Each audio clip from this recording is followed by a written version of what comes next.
राधे राधे भक्तों, जय श्री कृष्णा। हरिवंश पुराण कथा अध्याय 8वां। चारों युगों, मनमंत्रों और ब्रह्मा जी के दिन एवं वर्ष का वर्णन।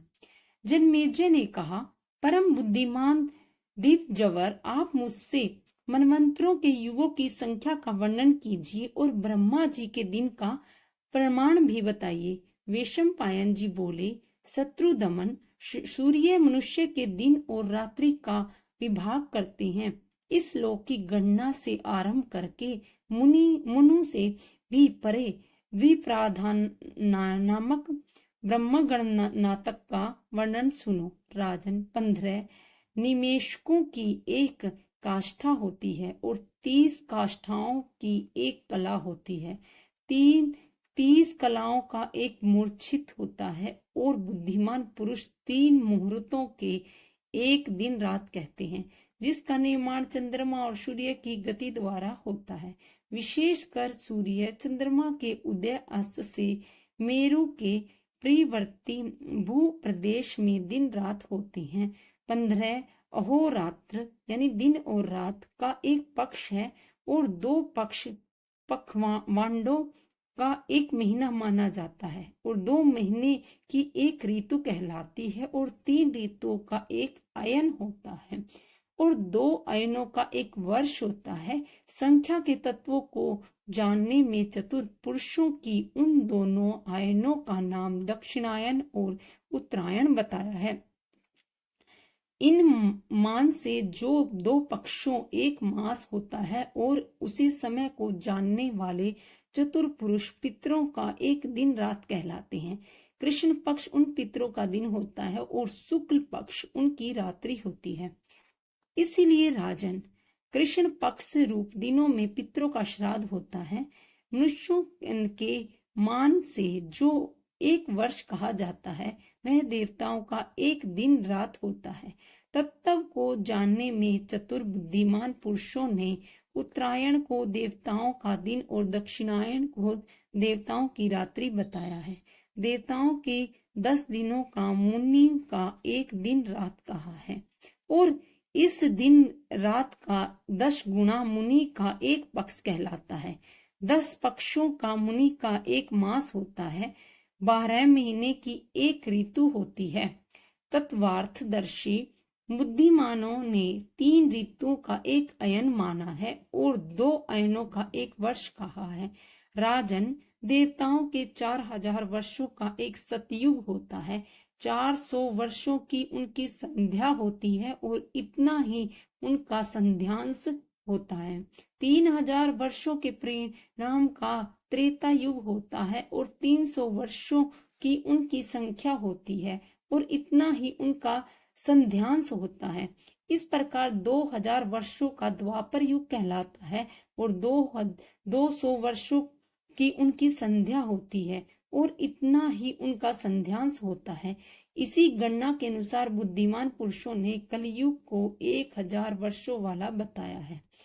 100 वर्षों की उनकी संध्या होती है और इतना ही उनका संध्यांश होता है। यह 12000 वर्षों की एक चतुर्युग की संख्या कही गई है। राजन, इस दिव्य मान से तुम युगों के वर्षों की गिनती समझ लो। सतयुग, त्रेता, द्वापर और कलयुग, इन चारों को चतुर्युगी कहते हैं। नरीब श्रेष्ठ, संख्या करने में चतुर पुरुषों ने 71 चौकड़ी युगों से कुछ अधिक काल का नाम मनमंत्र कहा है, क्योंकि 1000 का 14वां भाग इतना ही होता है।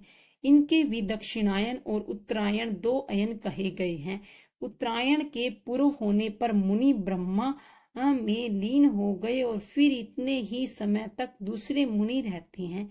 राजेंद्र, तत्वदर्शी मुनि ने 10,080 मुनों का ब्रह्मा जी का एक वर्ष कहा है। भरत सतम, ब्रह्मा जी का जो दिन कहा है उसी का दिन कल्प है और विद्वान पुरुषों ने 1000 युगों की ब्रह्मा जी की जो रात्रि कही है उसमें वन और पर्वतों सहित पृथ्वी जल में डूब जाती है और उन हजारों चतुर्योगियों के पूर्व होने पर जो ब्रह्मा जी का दिन आरंभ होता है उनकी समाप्ति तक का समय एक कल्प कहलाता है। राजन, सतयुग, त्रेता युग आदि सहित 71 चतुर्युगी से कुछ अधिक काल का एक मनवंतर कहलाता है। यह कार्तिकी बढ़ने वाले 14 मुनियों का वर्णन कर दिया। सभी पुराणों और वेदों में इन प्रभावशाली प्रजापति मुनों का वर्णन आता है। राजन, इनका कीर्तन करने से धन की प्राप्ति होती है। मनमंत्रों में कितने ही संहार होते हैं और संहार के बाद कितनी ही सृष्टियां होती रहती हैं। इनके अंतर को सैकड़ों वर्षों में भी नहीं बताया जा सकता। भरत श्रेष्ठ प्राय सभी मनमंत्रों में यदा कदा प्रजा की सृष्टि और संहार की परंपरा का उपसंहार हो जाता है। यह बात सुनने में आती है। मनमंत्रों के बाद जो संहार होता है उनमें तपस्या, ब्रह्मचार्य और शास्त्र ज्ञान से संपन्न कुछ देवता और सप्तऋषि शेष रह जाते हैं। सहस्त्र चतुर्युगियों के पूर्व होने पर कल्प पूरा हो जाता है। उस समय सब भूत द्वादश आदियों की किरणों से भस्म हो जाते हैं और वे द्वादश सूर्य भी, जिनका ईंधन जल गया, जिसकी अग्नि की भांति ये अपनी आत्मा का उपसंहार करके देवताओं सहित ब्रह्मा जी को आगे करके योगीश्वर, योग स्वरूप देव, अज, क्षेत्रज्ञ, अच्युत, सुरश्रेष्ठ, सर्वव्यापी प्रभु श्री हरि नारायण में प्रवेश कर जाते हैं, जो प्रत्येक कल्प का अंत होने पर दूसरे कल्प का आरंभ होने का समय बारंबार सब भूतों को रचते हैं। जो अप्रकट शाश्वत देव हैं, उन्हीं का यह संपूर्ण जगत है। यह प्रलय सुप्राप्ति का समय है। अतएव उस समय जब पूर्ण संपूर्ण विश्व एकारण के जल में निमरण हो जाता है, तब रात्रि होती है और ब्रह्मा जी के 1000 वर्षों तक नारायण निद्रा हो लेते हैं। जितने समय तक ब्रह्मा जी योग निद्रा का आश्रय लेकर शयन करते हैं, उतना समय उनकी रात्रि कहलाती है। जब वह रात्रि सहस्त्र चतुर्युगी बीतने पर समाप्त होती है, तब लोकों के पितामह भगवान ब्रह्मा जी जागते हैं। फिर रचने की इच्छा से युक्त होकर मन में सृष्टि करने के विचार करते हैं। उसमें उनकी चेष्टा और स्मृति पहले कल्प की तरह ही होती है। तात उस समय ब्रह्मांड में सूर्य आदि देवताओं के और पिंड में चक्षु आदि के स्थान भी वे ही होते हैं, परंतु जीवों का विपर्य उल्ट फेर होता रहता है। भरत सत्तम सूर्य की किरणों से भस्म होकर भगवान विष्णु में लीन हुए। सब भूत और देवता, ऋषि, गंधर्व, यक्ष, पिशाच, सर्प और राक्षस भी फिर उस युग में उत्पन्न हो जाते हैं और ग्रीष्म, शीत आदि ऋतुओं के चिन्ह उन ऋतुओं के आने पर प्रकट हो जाने लगते हैं।